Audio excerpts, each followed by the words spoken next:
maraykanka wuxuu sheegay inuu soo badbaadsaday duuliyihiisii diyaaraddu ay kula burburtay galbeedka waddanka Iiraan sida afkiisa uu ku xaqiijiyay madaxweynaha dalkaasi Donald Trump oo maalmihii ugu dambeeyay oo dhan hadallo kala duwan laga filfilay. Iiraan iyo shacabka Iiraaniyiinta ee galbeedka dalkaasi degan ayaa maalmihii ugu dambeeyay baaritaan ku waday arrintan si ay u soo qabtaan ninkaasi ayagoo waliba madaxiisa lacag la duldhigay si Iiraan ay ugu korkorkanto, balse maraykanka ayaa sheegay in markii dambe ay soo qabteen, taasoo ka dhigaysa in qayb ka mid ah gudaha Iiraan uu haawanayo isla markaana ay u fududahay maraykanka inuu tago uu ka soo qowlaysto isla markaana uu ka soo noqdo, maadaama ay haddii ay suuragal tahay in la soo qabtay ninkaasi ay fududahay in diyaarada kalena la soo qabto. Balse Iiraan ayaa dhankeeda waxay ku guulaysatay in diyaarada Maraykan ay soo rido labadii maalin ee la soo dhaafay, tan iyo jamcihii kuwii raadinayay iyo diyaaradihii bayloodyadaas ay wadeen intuba inay soo rido ay ku burburaan galbeedka waddankaasi. Maraykanka ayaa maalmihii u dambeeyay oo dhan aad u sheegayay in difaaca waddanka Iiraan uu aad u burburay, hawada Iiraanna waxay rabaan ay ka samaysanayaan, taasoo ayaa u muuqata hadda inay been noqotay oo gebi ahaan bay baxday. Waxaa la sheegaya weli hal baylood oo kale in la laayahay, laakiin Iiraan oo aad u kaabsanaysa maysa sheegin inuu gacantooda ku dhacay. Maraykankuna waxay sheegeen in ninkaasi micnaha ay soo badbaadin doonaan amaaba la laayahay weli, dhankaas ayay sheegeen. mid kale hore ayaa jiray maraykanku waa ay badbaadiyeen.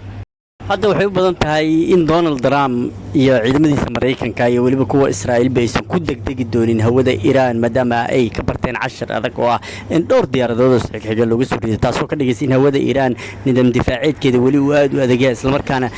la sheegay inay la soo baxday nidaam difaaceed casri ah. waxaad moodaa dagaalkan in aad la iskugu adeegsanayo dhanka technology-ga oo la iskaga tagay dagaalkii runta ahaa, oo aad moodo in Iiraan dhanka sayniska iyo technology-ga inay horumar wanaagsan ka samaysay oo iskaga aadaba maadaama dagaalka hadda uu sii galayo bil iyo bar, taasoo ka dhigaysa in Iiraan isdifaacitaankeedii iyo weeraradeedii intuba isbarbar socdaan. Donald Trump ayaa waxaad moodaa inuu hadal diblomaasiyadda ka baxsan soo qoray isla markaana waxa uu ku hadlaysan u ekeynba walax diblomaasiyad u eg ama nin siyaasi ah oo ka mid ah siyaasiyiinta adduunka hadda ugu sarreeya ama mid ka mid ah dalalka adduunka ugu sarreeya dhanka dhaqaalaha awoodda iyo technology-gaba hogaamiyo uusan ku hadli lahayn.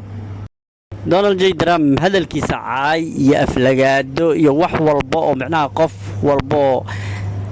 sare ama maxaan ku raada madax sare uu ka fogaan lahaa oo ka hadlay, taasoo ka dhigaysa in qaabka uu hadlay qaabkii ciyaalka yaryar isku caynayeen iyo dadka social media iska aflagaadiyay isku caynayeen inuu hadlay, taasoo u muuqata in Donald Trump uu u laayahay wax hal dagaalka ka socda bariga dhexe asaga uu bilaabay isla markaana uu raadinayo natiijo walba uu uga bixi lahaa dagaalkan, inkastoo uu u baahan yahay natiijo uu ku sheegay dadka Maraykanka ah ama warbaahinta caalamka uu ka gado oo ah inuu Iiraan ka guuleystay. maalmaha soo socda wax badan ayaa isku darjeedo, haddana wuxuu ku hanjabayaa inuu kabi ahaanba buundooyinka iyo maxaan ku idhahdaa iyo kaabayaasha dhaqdhaqaaqa Iiraan ay ku dhaqaaqdo dhan uu burburin doono, taasoo lamid ah mid laba isbuuc ka hor uu ku hanjabay suuroobi weysanay inuu buundooyinka iyo waxba jamin doono ayuu sheegay. wuxuuna ku qasbay Iiraan inay ka hor tahay inay furaan marinka Hormuz. waxa ka soo bixi doonana lama ogo, balse waa la arki doonaa Iiraan haddii ay qaadato taas iyo haddii kale, laakiin waxay u muuqataa hadda Maraykanku inuu dagaalka bariga dhexe si uu faraha ugala baxo ama ugala dhunto u leeyahay, taasoo ka dhigaysa intii diyaaradaha la raadinayay dhaqaalaha ku baxay